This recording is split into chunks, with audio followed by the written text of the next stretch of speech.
अच्छे खेत खलियान होने के बाद ऐसे बंजर पड़ा हुआ है। इसमें मैं किसका दोष दूं, किसका न दूं। जिसके अपने खेत हैं उनको दोष दूं या सरकार को दूं या लोगों की काम न करने की भावना को दूं।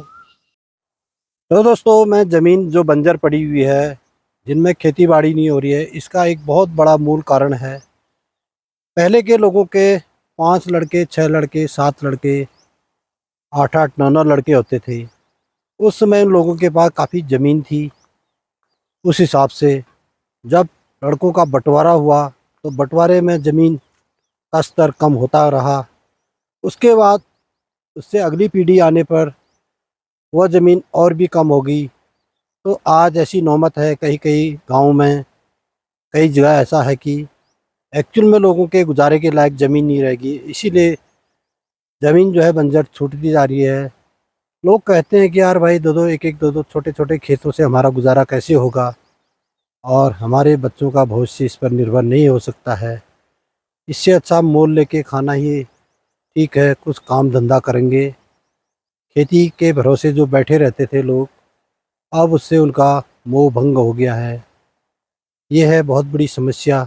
एक मूल कारण ये भी हो सकता है। नमस्कार दोस्तों, मैं गणेश मेहता, ग्राम नेली सेराघाट।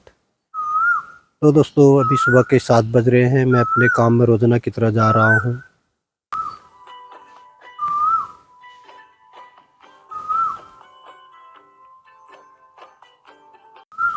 तो दोस्तों, आज मैं आपको बताता हूँ ग्राम नेली, जो कि सेराघाट से 3 किलोमीटर ऊंची चढ़ाई पर पड़ता है ये गांव। और इस गांव में खेती बाड़ी हुआ करती थी पहले। पहले के लोगों ने इस गांव को बड़े अच्छे ढंग से संभाला था। खूब खेती बाड़ी होती थी गांव में। अब जो है, लाइन की मार झेलता हुआ ये गांव पूरा बंजर हो चुका है और यहाँ से लोग चले गए अपने अपने स्थानों में। तो दोस्तों, आज मैं आपको दिखाऊंगा कितने खेत हैं यहाँ पर। ये देखो, अभी पिछली बार यहाँ पर आग लगी थी। आग ने पूरा साफ कर दिया है इलाका ये। अच्छे आम के पेड़ हैं गांव में, तमाम फलदार पेड़ हैं। इतनी उपजाऊ ज़मीन है ये। इस मिट्टी में कहीं भी आपको छोटे पत्थर नहीं मिलेंगे, कंकर टाइप के। और बड़े बड़े आम के पेड़ हैं। इस गांव में काफ़ी ज़मीन है। ये देख सकते हैं आप, ये पूरा मैदानी मैदान है ये देखो, पूरा बंजर पड़ा हुआ है। कभी कुछ दिन पहले, कुछ साल पहले यहाँ पर रुपाई होती थी इन खेतों में। पानी था इस गांव के लिए, पानी की नहर थी। अब जो है ये ऐसे वीरान हो चुका है। तमाम ललटेना कोरी की झाड़ियाँ ही दिखाई दे रही हैं। ये देखो, इतना बड़ा इलाका है ये। इतनी ज़मीन पड़ी हुई है इसमें, दूर तक है ये, कि इसमें एक हवाई फील्ड तक बन सकता है। इतना बड़ा गांव है। गांव क्या ज़मीन है, गांव की ज़मीन है ये।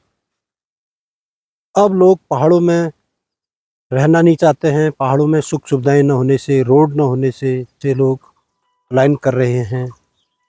लाइन की मार झेलता हुआ ये गांव भी कभी बड़ा खुशहाल था। आप देख सकते हैं, आप पूरा चारों ओर जंगल ही जंगल है। गांव के बीचों बीच किनारों में जो है पूरा फॉरेस्ट है ये देख सकते हैं। पहले के लोगों ने यहाँ से अपनी आजीविका चलाई, अपना परिवार पालन पोषण किया। अब ऐसे वीरान हो चुका है ये इलाका। इतनी ज़मीन बंजर हो चुकी है। बंजर क्यों नहीं होगी? लोगों को मुफ्त का राशन में क्यों खेती बाड़ी करेंगे? ऐसे सुंदर खेतों को जो है वीरान कर रहे हैं। ये देख सकते हैं आप, ये देखो। आज से 40 साल पहले हमारे पहाड़ में जो दुकानें थी, दुकानों में राशन नहीं मिलता था। उसका ये कारण था, कोई भी राशन, मंडी का राशन या बाज़ार का राशन नहीं आता था। खाली चीनी, तेल, गुड़, नमक ही आता था। बाकी अन्य चीज़ें आती थी। यानी कि राशन, गेहूँ, चावल, आटा कुछ भी नहीं आता था। तो अब दुकानों में जो है काफ़ी पर्याप्त मात्रा में आने लग गया है, क्योंकि लोगों ने खेती बाड़ी करना बंद कर दिया है। तो दुकान पर ही लोग निर्भर रहेंगे। पहले लोग अनाज बेचते थे, अनाज के बदले में ही जो है कई चीज़ें दुकान से बदले में लेते थे। आज ऐसी नौबत आ गई है। पहाड़ के गांव में मैंने देखा सरसों का तेल भी नहीं मोल लेते थे लोग। सरसों की पेराई होती थी घर में ही, उससे तेल निकाल करके फिर तेल का जो भी हमारे घर में तेल इस्तेमाल होता है, तेल का इस्तेमाल करते थे। तिल का तेल है, सरसों का तेल है, कई चीज़ों का तेल होता था। और दाल भी कोई नहीं खरीदता था, सारी दालें होती थी। लोग अपने खाने के लिए साल भर तक अपने खेतों में दाल उगाते थे, सब्जी उगाते थे। यानी कि दुकान पर ऐसी कोई चीज़ नहीं थी कि पहले दुकान में राशन का कोई सिस्टम ही नहीं था। जब से ये कंट्रोल की दुकानें खुली, राशन सस्ता गल्ला की दुकान खुली, तभी से जो है धीरे धीरे दुकानों में राशन आना शुरू हुआ।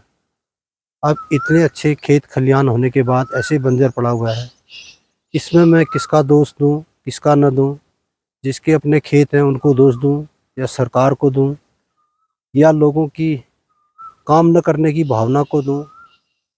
ये देख सकते हैं आप, ऐसा हमारे इस इलाके में कहीं भी नहीं मिलेगा आपको।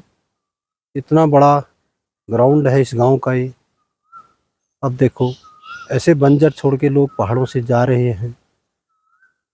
बाहर शहर में एक छोटा सा प्लॉट, यानी कि 1500 2000 स्क्वायर फीट का प्लॉट लेकर के उसी में जीवन काटना चाहते हैं। ये देखो, बड़ा तरस आ रहा है इस गांव को देख करके। ऐसे बंजर छोड़ा लोगों ने। बहुत बड़ा इलाका है ये। जो भी लोग इस वीडियो को देख रहे हैं, आप अपनी राय हमें ज़रूर देना। क्यों ऐसे ज़मीन बंजर छूटती जा रही है? पहाड़ से लोग पलायन क्यों कर रहे हैं लगातार?